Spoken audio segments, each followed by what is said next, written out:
اس نے ٹرے ایک ٹیبل پر رکھ دی تھی اور آستین کونی تک فولڈ کرتے ہوئے بیٹھ گیا۔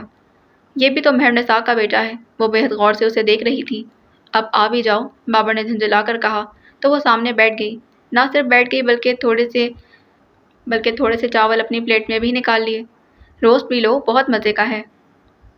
اطمینان اور تسلی سے کھانا کھا رہا تھا، کسی بھی عجلت کے بغیر۔ ایمن کو اس کا یہ اطمینان اور ماحول ایک آنکھ نہیں بھا رہا تھا۔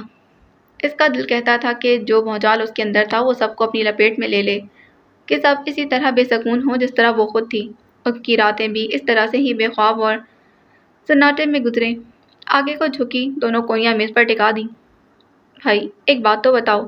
اس کے منہ میں نوالا تھا۔ عفان سے شادی نہ کرنا چاہوں تو؟ وہی ہوا۔ وہ نگلنا بھول گیا تھا۔ اس کی انگلیوں میں چمچہ ساکت ہوا۔ ایمن بڑی سنجیدگی سے اس کے تاثرات دیکھ رہی تھی۔ جلدی جلدی نوالا نکلا۔ کیا فضول مذاق ہے یہ؟ مذاق نہیں کر رہی۔ اس کی سنجیدگی میں سر منہ پر فرق نہیں آیا تھا۔ کیا پاگل پن ہے؟ بابر نے پھر سے ٹالنا چاہا اور پانی کا گلاس لبوں سے لگا لیا۔ یہ پاگل پن کیا ہے؟ پلیز بابر بھائی، میں صرف یہ پوچھ رہی ہوں کہ اگر میں عفان سے شادی سے انکار کر دوں تو آپ کس حد تک میرا ساتھ دیں گے؟ تمہارا گلا دبا دوں گا۔ اس کی آنکھوں سے غصہ مترشا تھا۔ تو دبا دیں۔ وہ بابر کو بھڑکا کر اس کے غصے سے اسی طرح حد اٹھا رہی تھی جس طرح مہرنسا لیتی تھی۔ مہرنسا کا بدلہ بابر سے لے رہی تھی۔ اس کی سائیکی عجیب رخ اختیار کر گئی تھی، اور وہ بھی فوراً۔ یہ سارا زہر مہرنسا اس کے اندر بھرتی تھی۔ وہی غصہ اور زہر وہ کسی دوسرے پر نکال لیتی تو چین نہ آتا۔ مہرنسا کے سامنے اسے بہت زبکی محسوس ہوئی تھی۔ وہی کسی اور کے چہرے پر نہ دیکھ لیتی تو قرار نصیب نہ ہوتا۔ کوئی بھی ہو سکتا تھا، مومو، جوجو یا پھر بابر۔ نہ صرف اپنے اندر کا ابال نکالنا تھا، انہیں اتنا پریشان کرنا تھا جتنا کہ ان کی ماں نے اسے کیا تھا۔ اسے رتی بھر بھی خیال نہ آتا کہ اس میں اس کی اپنی ذات کے لیے نرا نقصان ہی نقصان ہے۔ وہ بڑے انداز میں کونیاں میز پر ٹکائے بابر کے چہرے پر نظر جمائے اس کے رد عمل کی منتظر تھی۔ وہ ایک ٹک بیٹھا رہ گیا۔ اس کی نگاہوں میں لوگوں کے چہرے اور سماعتوں میں ان کی آوازیں گونج رہی تھیں۔ بین کرتے چہرے، شکوہ بھری آوازیں۔ وہ ہنس دی اور ہنستے ہنستے رو پڑی تھی۔ کچھ ہونکسا وہ اسے دیکھتا رہا۔ آپ ڈر گئے ہیں؟ سیدھی ہو کر بمشکل ہنسی ضبط کرتے ہوئے ایمن نے کہا۔ بابر نے لاشعوری طور پر اطمینان بھری سانس کھینچی۔ اوف، آپ کا چہرہ دیکھنے والا تھا۔ وہ بھی ہنس رہی تھی۔ ایمی، ایسے مذاق نہیں کرتے۔ بابر صرف اتنا ہی کہہ سکا۔ اوکے باس۔ ایمن نے دونوں ہاتھ جوڑے، پھر آنکھوں سے بہتے آنسو صاف کرنے لگی۔ بابر کو لگا یہ آنسو صرف ہنسی کا نتیجہ نہیں۔ بابر نے آہستگی سے اس کے سر پر ہاتھ رکھا۔ بھائی، ایمن کا دل شدت سے بھر آیا۔ اس سے قبل کہ اس کا ہاتھ پکڑ کر پھر سے رو دیتی، برآمدے میں جوجو پکارنے لگی۔ ایمی۔ ایمن تیزی سے کھڑی ہو گئی۔ ڈیڈی کا فون ہے تمہارے لیے۔ میں فون سن کر آتی ہوں۔ وہ تیزی سے اندر کی طرف بڑھ گئی۔ کھلی کھڑکی سے باہر کوئی نہ تھا، مگر کسی بھی ایسے شخص کے لیے جو اس گھر میں آتا جاتا ہو۔ ایمن نے اس نظم کو دوبارہ پڑھا تھا۔ وہ لوٹ آیا ہے۔ یہ احساس کتنا خوش کن تھا کہ ساری بیداری، ساری کوفت اڑن چو ہو گئی تھی، کہیں تمانیہ سے اتر آئی۔ میری دعائیں مستجاب ہو گئیں۔ وہ اسے ملنے، اسے دیکھنے کے لیے بےتاب ہو گئی۔ مگر کہاں؟ نانا کے گھر؟ یہ تصور ہی سہما گیا۔ وہ نانا کا سامنا کیسے کرے گی؟ طاہر بھی تو ہے۔ اتنا سب کچھ ہو جانے کے باوجود وہیں میرا منتظر۔ اسے دل کڑا کرنا پڑا تھا۔ جواب میں الجھی کچھ لمحے گمگم کی کیفیت میں کھڑی رہی، مگر اندر کو اکسا رہا تھا۔ آخری موقع ہے، فائدہ اٹھا لو۔ چند دن، صرف چند دن ہیں تمہارے پاس۔ عفان کی بیوی بن جاؤ گی۔ اس صورت ہی نہیں، آواز کو بھی ترس جاؤ گی۔ وہ کیا تمہیں طاہر سے ملنے دے گا؟ کسی صورت نہیں۔ اور کیسے گزرے وہ زندگی جس میں طاہر محمود نہ ہوگا؟ وہ آئینے کے سامنے کھڑی ہو کر برش سے بال بنانے لگی۔ کاش کوئی معجزہ ہو جائے، یہ شادی رک جائے۔ بال بنا کر دوپٹہ اڑا اور صبر تو اس کی ذات میں تھا ہی نہیں۔ وہ فوراً طاہر سے ملنا چاہتی تھی۔ اسے تو لگتا تھا طاہر کو دیکھ کے صدیاں بیت گئی ہیں۔ معمولی سی تیاری کے بعد وہ باہر نکل آئی تھی۔ اس نے سوچا وہ مہرنسا سے مائرہ کے گھر جانے کا کہے گی، مگر ایسا نہ ہوا۔ لبوں سے سچ ہی نکلا۔ مہرنسا نے اس کے جھوٹ پر اعتبار نہیں کیا تھا۔ میں نانا کے گھر جا رہی ہوں۔ مہرنسا کی آنکھوں میں تحیر سا امڑ آیا۔ اتنا کچھ ہو جانے کے بعد بھی اس کی نگاہیں سوالیاں تھیں۔ اس کے باوجود ایمن نظریں چرا گئی تھی۔ ان کی طبیعت ٹھیک نہیں ہے۔ کس نے کہا؟ مہرنسا نے جھکتے ہوئے لہجے میں پوچھا۔ فون کیا ہے؟ کیا؟ ایک ٹانگ کا بوجھ دوسری پر منتقل کرنے لگی۔ اس نے وقت نہیں دیکھا تھا، وہ جذبس ہو کر بولی، گزشتہ 2 ہفتوں سے یہی بیٹھی ہوں۔ مہرنسا نے جتایا، موبائل ہے میرے پاس۔ اسے بروقت بہانہ سوجا تھا، یوں بھی بہت عرصہ سے اس کی زندگی بہانوں سے ہی چل رہی تھی۔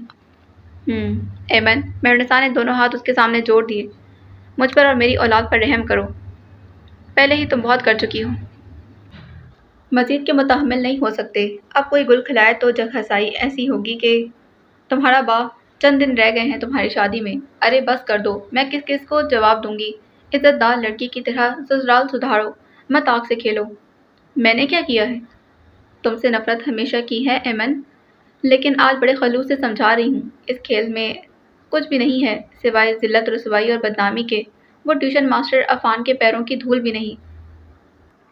ماں بیٹیوں کے سر کی چادر ہوتی ہے، مت رولو اس چادر کو اس ماسٹر کے قدموں میں۔ وہ نہ کرو جو تمہاری ماں نے کیا، بہت پچھتاؤ گی۔ پہلی بار ایمن نے مہرنسا کی آنکھوں میں نمی دیکھی تھی۔ پہلی بار اس نے ایک ماں کی طرح سمجھانے کی کوشش کی، لیکن شاید بہت دیر کر دی تھی۔ احساس کی یہ ہلکی سی رمق کبھی پہلے مہرنسا کی آنکھوں میں ہوتی تو آج ایمن یوں صدیوں کے فاصلے پر کھڑی اسے اجنبی نظروں سے نہ دیکھ رہی ہوتی۔ کہانیاں گھڑنا بند کر دیں، میں صرف اپنے نانا سے ملنے جا رہی ہوں۔ وہی ہٹ دھرمی جو ایمن کی طبیعت کا حصہ بن چکی تھی۔ مہرنسا ایک جھٹکے سے کھڑی ہو گئی۔ بہت ہو گئی ایمن، تم اس گھر سے قدم باہر نہیں نکالو گی، کم از کم تب تک جب تک تمہارا باپ نہیں آ جاتا تمہاری نگرانی کرنے۔ میں بھرپائی۔ سن لیا تم نے، باپ کے آنے تک اگر تم کہیں نکلی تو تمہاری ٹانگیں توڑ دوں گی۔ لہجے میں کچھ تو ایسا تھا کہ ایمن جو عزب عادت چیخنا چلانا چاہتی تھی، لب بھینچے اسے دیکھتی رہ گئی۔ کمرے میں چلی گئی۔ مہرنسا صوفے پر گر سی گئی تھی، سر ہاتھوں میں تھام کر رہ گئی۔ یہ چند دن خیر خیریت سے گزر جائیں، انہوں نے دل سے دعا مانگی تھی۔ کچھ سوچ کر فون اپنے پاس کر لیا تھا، مگر یاد آیا کہ وقار حسن اس وقت فیکٹری میں ہوں گے، لیکن اب وہ ڈر گئی تھیں۔ انہوں نے سوچا کہ یہ معاملہ وقار حسن کے علم میں لانا ہوگا۔ اگر ایمن نے کچھ غلط کیا تو اس کا ہر عمل ان کی بیٹیوں کی راہ کھوٹی کرے گا۔ وقار حسن سے بات کرنے کا موقع رات کے کھانے کے بعد ملا، بلکہ وہ ابھی کھانے کے برتن سمیٹ رہی تھی کہ ان کا فون آ گیا۔ لڑکیاں باپ کا فون سن کر تیزی سے لپکی تھیں، مگر مہرنسا نے انہیں بے حد سختی سے جانے کے لیے کہا۔ وہ کچھ حیران ہوتی چلی گئی تھیں۔ باقی اگلی قسط میں جانے سے پہلے چینل کو سبسکرائب کریں، ویڈیو کو لائک کریں۔ ملتے ہیں نئی قسط کے ساتھ۔ اللہ حافظ۔